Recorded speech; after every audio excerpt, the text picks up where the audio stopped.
नमस्कार, आप देख रहे हैं सिटी तहलका और मैं आपके साथ साक्षी तिवारी।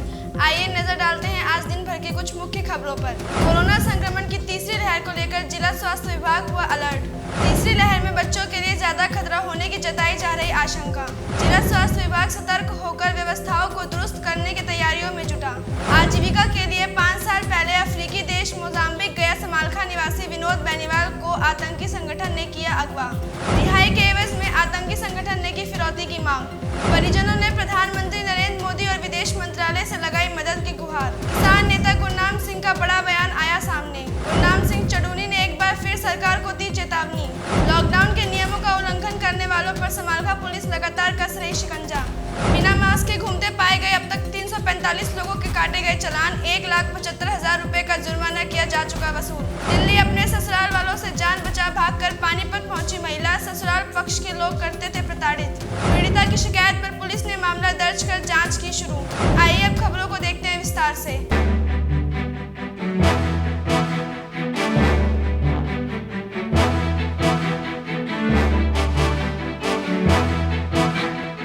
भगवान आपको किस रूप में कहाँ मिल जाए यह भी कुछ कहा नहीं जा सकता। ऐसी ही एक घटना पानीपत की रहने वाली शालू नामक महिला के साथ घटी जब टैक्सी चालक की नेक दरिया दिली से वह सुरक्षित अपने घर पहुंची। दिल्ली अपने ससुराल वालों से जान बचाकर भागकर महिला पानीपत स्टेशन पहुंची। टैक्सी में बैठकर अंबाला पहुंच गई। अंबाला पहुंचने पर जब टैक्सी ड्राइवर ने किराया मांगा तो उसके पास पैसे नहीं थे। तब रोने लगी और वह वहीं बेहोश हो गई। टैक्सी ड्राइवर उसे वापस पानीपत लेकर आया और अपने किसी परिचित महिला के घर छोड़ दिया। महिला व ड्राइवर की ईमानदारी व नेक नीयत ने उसे उसके परिजनों से मिलवा दिया। मेरा टैक्सी लेने का काम है जी। मैं अम्बाला सियाना ला रहा पानीपत की तरफ है। ये मेरे को वहाँ मिली थी। ये वैसी थी जो परेशान हो रही थी बेचारी। ठीक है, मैंने इसको ले आकर मैंने उस लेडीज़ के पास छोड़ दी थी। बस मेरा तो इतना काम था जी। आपको कैसे पता है पानीपत कैसे? आपने पूछा उससे क्या? मेरे जुगर उसको पता ही नहीं था जी, कुछ भी नहीं पता था। तो जी इनसे बात हुई, फिर उन्होंने आज बताई। फिर इन्होंने तुरंत इनके घर के पास फ़ोन कर दिया। फिर तुरंत इनको बुला लिया। इतनी बात हुई। क्या हालात है लड़की की? बिल्कुल वो कंडम थे जो उसको तो बेवकूफ़, उसको पता ही नहीं था जी कुछ भी। शालू के भाई पंकज ने बताया कि बहन के ससुराल से फोन आया था कि शालू घर छोड़कर चली गई है, उसे पानीपत ढूंढ लेना। पंकज ने कहा कि जब बहन का कहीं पता नहीं चला तो दिल्ली स्वरूप नगर में जाकर पुलिस थाने में शिकायत दर्ज करवाने पहुंचे, लेकिन पुलिस ने राजनीतिक दबाव के चलते मुकदमा दर्ज नहीं किया। उन्होंने कहा कि बहन के ससुराल वाले उससे दहेज के नाम से लाखों रुपए मांगते हैं। भाई ने बताया कि 7 बहनों व 2 भाइयों में सबसे छोटी शालू की शादी 2 साल पहले दिल्ली में हुई थी। ये तुम्हारी बहन ही घर से चली गई है। मैं क्यों? कह रहे रात में लड़ाई झगड़ा हो गया था। मैं तो फिर हमको कॉल करते। कह रहे वो हमने है ना त्योहार था इसलिए हमने कॉल नहीं की। मैं फिर अब क्यों किया तुमने फ़ोन? कह रहे आप है ना पानीपत जाके देख लो। मैं ठीक है जी। हम पानीपत स्टैंड पर नहीं, हमें कोई मिला। फिर हमने यहाँ से जाके अगले दिन हमने स्वरूप नगर थाने में गए। हमने वहाँ पे अपनी कंप्लेंट दर्ज कराई। वहाँ पे कोई ले नहीं रहा था। स्वरूप नगर थाने में भी कह रहे जी हमारे ऊपर दबाव है MLA साहब का। वहीं शालू ने अपनी आप बीती बताई और क्या कुछ कहा वह भी आप जरा सुनिए। मैं दिल्ली से आई थी पानीपत उतर स्टेशन पे उतरी थी बस स्टैंड पे। बस स्टैंड से मैं गाड़ी में बैठने लगी तो उस भैया मेरे से किराया मांगने लगे कि किराया दे। मेरे पास किराया नहीं था। मैं रोने लगी कि मेरे पास किराया नहीं है, मैं ऐसे दिल्ली से आई हूँ, मेरे साथ ऐसे घटना हुई है। तो मैं वहाँ पे मेरे कितने दिन से मैंने कुछ खा नहीं रखा था तो मैं बेहोश हो गई इतनी बात करके उनसे। तो वो भैया मुझे किसी लेडीज़ के घर ले गए अपनी रिश्तेदारी में। तो मैं उनके घर पे रही 2-3 दिन बेहोश। मुझे कुछ शुद्ध नहीं था कि मैं साथ क्या हो गया। तो मैं जब मुझे होश आया तो उन्होंने मेरे से नंबर लिया मेरे घर वालों का। फिर मेरे घर वालों के पास उन्होंने फ़ोन करा। मेरे घर वाले मुझे यहाँ लेके आए हैं। आपको पता है अम्बाला थे? हाँ, अम्बाला चली गई थी मैं। मुझे नहीं पता था कि मैं कहाँ जा रही हूँ। फिर वो भैया मुझे वापस लाए। थोड़ा बहुत पता चला तो मुझे फिर मैं वापस यहाँ आई है पानीपत। महिला गीता ने बताया कि 10 तारीख रात को लगभग 9 से 10 बजे मेरे पास शालू आई थी। इसकी तबीयत बहुत ख़राब थी, इसको होश नहीं था। 3 दिन बाद उसको होश आया। तब इसने परिजनों का नंबर बताया तो उस नंबर पर उसकी भाभी से बात कर उसके बारे में बताया, जिसके बाद परिजन इसे लेने पहुँचे। मेरे पास में 10 तारीख में आई थी। ये शाम को रात को 9-10-11 बजे आई थी मेरे पास। ये वो बोल रहे थे, वो लेके आए थे। इसकी तबीयत ख़राब थी, बेहोश थी, इसे कुछ होश नहीं था। फिर इसको दवाई फवाई दिलवाई हमने, थोड़ा बहुत इसे होश आया। आज थोड़ा घना होश आया है, एक नंबर थोड़ा बहुत बताओ याद करके, उस पर मैंने कॉल करी इसकी भाभी के पास। इसकी भाभी ने फ़ोन उठाया, मैं कहा तुम कहाँ पे हो? कि हम पानीपत हैं। बोली मैं कहा तुम्हारी लड़की सालू है? बोली हाँ सालू हमारी लड़की है, कहाँ पे है? मैं कहा हमारे पास है वो। कि तुम्हें कहाँ से मिली? मैं कहा हमें कहीं से मिली हो, पर हमारे पास है वो और सुरक्षित है, तुम्हारी लड़की अच्छी है, ठीक ठाक है। मामले की जानकारी देते हुए डीएसपी हेडक्वार्टर ने बताया कि पीड़ित की शिकायत पर मामला दर्ज कर जांच शुरू कर दी गई है। चांदनी बाग थाने में और ससुराल वालों पर उसने प्रताड़ित करने के आरोप लगाए, तो उस विषय में एफआईआर थाना चांदनी बाग में दर्ज की गई है। इन्वेस्टिगेशन उसमें कर रहे हैं, जो फैक्ट आएंगे उसके आधार पर कार्रवाई। पीड़िता ने ससुराल पक्ष पर प्रताड़ना के आरोप लगाए हैं। ब्यूरो रिपोर्ट, सिटी तहलका।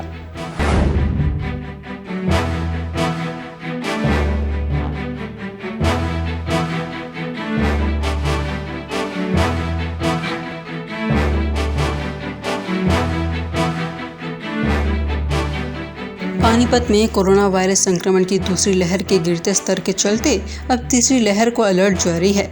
इसमें बच्चों के लिए ज़्यादा खतरा होने की आशंका जताई जा रही है। इसे लेकर जिला स्वास्थ्य विभाग सतर्क होकर व्यवस्थाओं को दुरुस्त करने की तैयारियों में जुटा है, ताकि दूसरी लहर में गंभीर स्थिति के दौरान जो बड़ी मुश्किलें पैदा हुई थी, ऐसी स्थिति दोबारा उत्पन्न न हो। इसके लिए स्वास्थ्य विभाग पहले से ही तैयारियों में जुटा है। पीएमओ डॉक्टर संजीव ग्रोवर ने जानकारी देते हुए बताया कि तीसरी लहर को लेकर पहले ही सामान्य अस्पताल में ऑक्सीजन बेड, वेंटिलेटर और हर प्रकार की व्यवस्था की जा रही है, ताकि अगर तीसरी लहर आती है तो उससे लड़ा जा सके और गंभीर हालत उत्पन्न न हो। उन्होंने बताया कि फिलहाल स्थिति काबू में होने के चलते रिफाइनरी के पास बने कोविड अस्पताल में भी कोई कोरोना संक्रमित मरीज नहीं है। वहीं उन्होंने ब्लैक फंगस के विषय पर वार्ता करते हुए बताया कि जिले में अब तक ब्लैक फंगस के 52 संदिग्ध मरीज मिल चुके हैं, जिन्हें जांच के लिए रोहतक पीजीआई रेफर किया जा चुका है। थर्ड वेव से निपटने के लिए जहाँ तक सिविल अस्पताल पानीपत का कंसर्न है, तो हम इसमें पूरी तैयारी में लगे हुए हैं। इसके लिए स्पेशली जैसे बात उठ रही है कि हो सकता है कि बच्चों में ज़्यादा इन्वॉल्वमेंट हो, हालांकि इस चीज़ का अभी तक कोई ऐसा एविडेंस नहीं है, लेकिन फिर भी हम स्पेसिफिकली बच्चों के लिए भी स्पेशल तैयारी कर रहे हैं। ऑक्सीजन बेड्स हमारे पास सफिशिएंट नंबर में हैं और जो इक्विपमेंट है वेंटिलेटर भी हमारे पास सफिशिएंट नंबर में है। बाकी जो छोटा मोटा सामान है वो हम सारा प्रोक्योर करके इसकी पूरी तैयारी में लगे हुए हैं। ब्लैक फंगस सर कितने केस आ चुके हैं सस्पेक्टेड और कहाँ आपको रेफर करना? सिविल अस्पताल पानीपत में अभी तक कल तक की जो फिगर थी 51 पेशेंट की थी। एक पेशेंट अभी और आज ही हमारे डॉक्टर एग्जामिन कर रहे हैं, उसमें डाउट है, तो अगर वो भी अगर सस्पेक्टेड केस होगा तो 52 हो जाएंगे सस्पेक्टेड केस, जो हम सिविल अस्पताल पानीपत द्वारा डायग्नोस करके खानपुर मेडिकल कॉलेज में भेजे गए हैं। Bureau report, city.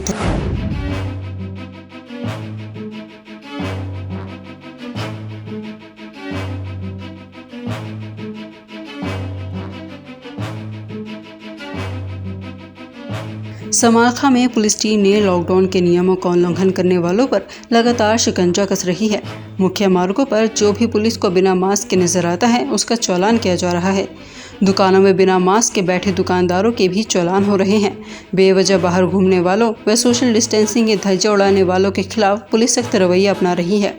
City in charge Rajesh Rathi ने जानकारी देते हुए बताया कि लॉकडाउन की शुरुआत से लेकर अब तक लोगों के मास्क के 345 चालान काटे हैं और 1,75,000 रुपये का जुर्माना भी वसूला है। शहरी इंचार्ज ने बताया कि वे लोगों को महामारी के बारे में समझाते भी हैं और बगैर मास्क के चालान भी काटते हैं। उनकी यह प्रक्रिया जब तक जारी रहेगी जब तक लॉकडाउन पूरी तरह से खुल नहीं जाता।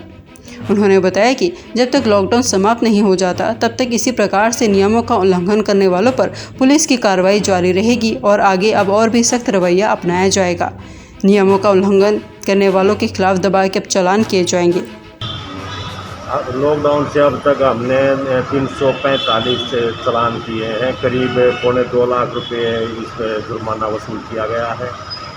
और जैसे अब कुछ ढील दी गई है सरकार की तरफ से, कुछ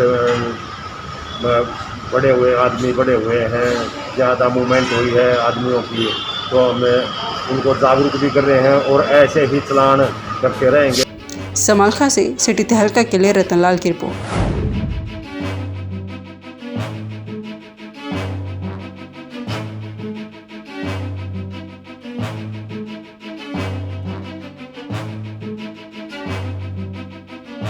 आजीविका के लिए अफ्रीकी देश मोजाम्बिक गए पानीपत के समालखा निवासी विनोद बेनीवाल को आतंकी संगठन अल-शबाब ने अगवा कर लिया है। उनकी रिहाई की एवज में आतंकी संगठन ने $1 बिलियन की फिरौती मांगी है। 24 मार्च से लेकर अब तक विनोद की वापसी न होने पर परिजन बेहद ही परेशान हैं। परिजनों ने मामले की जानकारी देते हुए क्या कुछ बताया, जरा सुनिए। ये 5 साल पहले गया था जी। ये तो खुशी मतलब अपनी मर्जी से गए थे हम, तो अभी कैसे भी मौका मिल जाए सब चले जाए हैं। तो हम बढ़िया तरिया रह रहे हैं, बढ़िया तरिया रहे में थे, बढ़िया तरिया हमारा काम चल रहा था। उस दिन भी 24 मार्च में हमारी बढ़िया तरिया बात हुई। उसका फ़ोन आया 2:30 बजे, उसने फ़ोन कराया। वैसे सुबह कर लिया करा था, राजी खुशी पूछी, सारे परिवार की पूछी, बच्चा की पूछी, फिर उसके बाद हमारा कोई कांटेक्ट नहीं हुआ। तो क्या कुछ बता रहे हैं उनके बारे में? अभी जैसे बात हुई है देवर की आपकी, तो क्या बता रहे हैं वो लोग? कि कहाँ है, कहाँ नहीं है, किडनैप कर रखा है क्या? बस मेरे तो यही बताई है कि वो किडनैप कर रखा है। छोटे भाई सत्येंद्र बेनीवाल के पास विनोद का फोन आया और बताया कि मुझे किडनैप किया गया है और पैसों के बिना छोड़ा नहीं जाएगा। विनोद 2015 में वर्क वीज़ा पर मोजाम्बिक गया था। वह नेचुरल गैस प्लांट में मैनेजर था। इस्लामिक स्टेट से जुड़े कुछ आतंकवादियों ने 24 मार्च 2021 को पाल्मा शहर पर हमला कर दिया और उसी दिन परिजनों की विनोद से आखिरी बातचीत हुई थी। उसके बाद से संपर्क टूट गया। विनोद के 2 मासूम बच्चे भी हैं जो अपने पिता के जल्द से जल्द वापस आने की कामना कर रहे हैं। परिजनों ने प्रधानमंत्री नरेंद्र मोदी और विदेश मंत्रालय से उनकी सकुशल वापसी सुनिश्चित करने की गुहार लगाई है।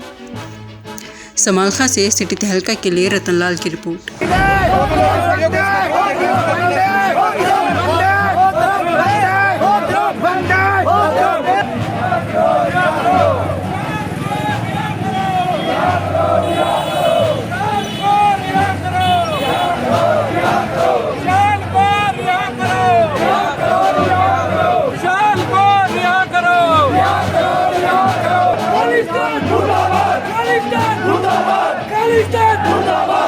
ऑस्ट्रेलिया में गिरफ्तार हुए विशाल जोड़ के समर्थन में उसके परिवार, उसके दोस्त, उसके रिश्तेदार सड़कों पर उतर गए हैं। करनाल के कलहड़ी गांव के रहने वाले विशाल ने भारत के झंडे का अपमान होने से बचाया, खालिस्तानियों का विरोध किया। उस दौरान मारपीट हो गई और उसके बाद उसको अब बेब्रेसन में गिरफ्तार कर लिया गया है। करनाल में विशाल के परिवार वालों ने जमकर विरोध प्रदर्शन किया और उसके लिए इंसाफ की मांग की और सांसद संजय भाटिया से मुलाकात की। विशाल जोड़ जेल में है, ऑस्ट्रेलिया की जेल में, और उसको इंसाफ दिलाने के लिए कवायद भारत में भी शुरू हो गई है। लेकिन जिन मामलों में उसको फंसाया गया वो बहुत ही गलत फंसाया गया, नाजायज़ तरीके से फंसाया गया है।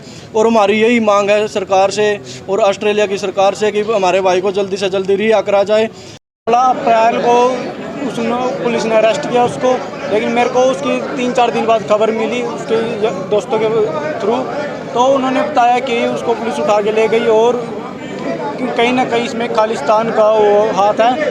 तो इसी का विरोध करने के लिए हम यहाँ पे खड़े हुए हैं, क्योंकि उसने सिर्फ एक रैली में एक तिरंगा दिखाना उसको ये महंगा पड़ा है। अगर जो किसान आंदोलन में 26 तारीख को जो यहाँ हुआ, उसके समर्थन में ऑस्ट्रेलिया की सिडनी में हैरिस पार्क में एक रैली निकाली गई, जिसकी मेरे पास ये वीडियो है। उस वीडियो के अंदर हमारे जो साथी हैं, यहाँ के जो साथी, जो स्टूडेंट आसपास के जहाँ के में 36 बिरादरी गई, वो सभी शांतिपूर्ण तरीके से रैली निकाल रहे थे। बीच में कुछ उपद्रवी आए, भारत का झंडा लेके उसको नीचे फेंक के उसको कुचल के उस पर अपमान किया उस झंडे का। विशाल जूड़, जिसका नाम जो कि राहुल, उसने तिरंगे को उठा के सबके बीच में लहराया। उसको वही तिरंगा लहराना इतना बुरा पड़ गया कि आज वो सिडनी की जेल में है। साल 2017 में मेहनत करके पैसे कमाने और पढ़ाई करने गया विशाल जोड़ जेल में कैसे पहुंचा, ये कहानी हम आपको बताते हैं। दरअसल दिल्ली में किसानों के समर्थन में एक ट्रैक्टर मार्च निकाला गया। वहीं ऑस्ट्रेलिया में भी उसके बाद एक पार्क में किसानों के समर्थन में लोग इकट्ठा हुए। वहां पर खालिस्तान जिंदाबाद के नारे लगाए गए और भारत के झंडे को नीचा दिखाया गया, जिसके बाद विशाल जोड़ ने सबके सामने भारत के झंडे का अपमान होने से बचाया और उसे फहराया। उसके बाद वहाँ जंग छिड़ गई, उसकी पिटाई भी की गई। अब विशाल जोड़ अप्रैल में गिरफ्तार हो गया। परिवार वालों का कहना है इस बात की जानकारी भी उन्हें बाद में मिली। फिलहाल वो जेल में बंद है और वहाँ भी उसे यातनाएं दी जा रही हैं। आज तमाम लोगों ने इकट्ठा होकर उसके लिए इंसाफ की मांग की और सांसद संजय भाटिया से उसकी रिहाई की गुहार लगाई है। सांसद संजय भाटिया ने प्रदर्शनकारियों के साथ मिलकर भारत माता की जय और हिंदुस्तान जिंदाबाद के नारे लगाए। सांसद संजय भाटिया ने आश्वासन दिया है कि बेटे की रिहाई के लिए हर संभव प्रयास किया जाएगा। फिलहाल सांसद संजय भाटिया ने मुलाकात करके सरकार पर दबाव बनाकर विशाल की रिहाई की मांग तेज हो गई है। हमारे देश के विरोध जो ताकतें लगी हुई हैं, जो ये चाहती हैं कि देश के टुकड़े टुकड़े हो जाए, ऐसी ताकतों ने जब हिंदुस्तान के झंडे का अपमान करना चाहा तो हिंदुस्तान की एक धरती का बच्चा जो विदेश की धरती पर ऑस्ट्रेलिया के अंदर विशाल अपने बच्चे ने अपनी जान की परवाह न करते हुए उन अपमान करने वालों को चेतावनी दी भी गलत काम मत करो और हिंदुस्तान के झंडे की रक्षा की। उसके बावजूद ये बड़ी हैरानी की बात है कि वो बच्चा जेल के अंदर है, उसके ऊपर मुकदमा बनाया गया।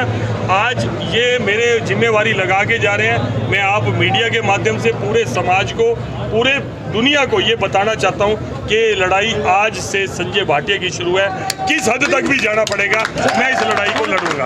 विशाल कब रिहा होगा ये कुछ कहा नहीं जा सकता, पर बाहर जाकर पैसे कमाने के लिए गए युवा धर्म के नाम पर भिड़ते हुए नजर आ रहे हैं। ऐसे में इस माहौल को शांत करने की जरूरत है। ब्यूरो रिपोर्ट, सिटी तहलका। आज के अंक में इतना ही। अगले अंक में मिलेंगे कुछ नई खबरों के साथ। तब तक के लिए जुड़े रहिए सिटी तहलका सच के साथ। नमस्कार।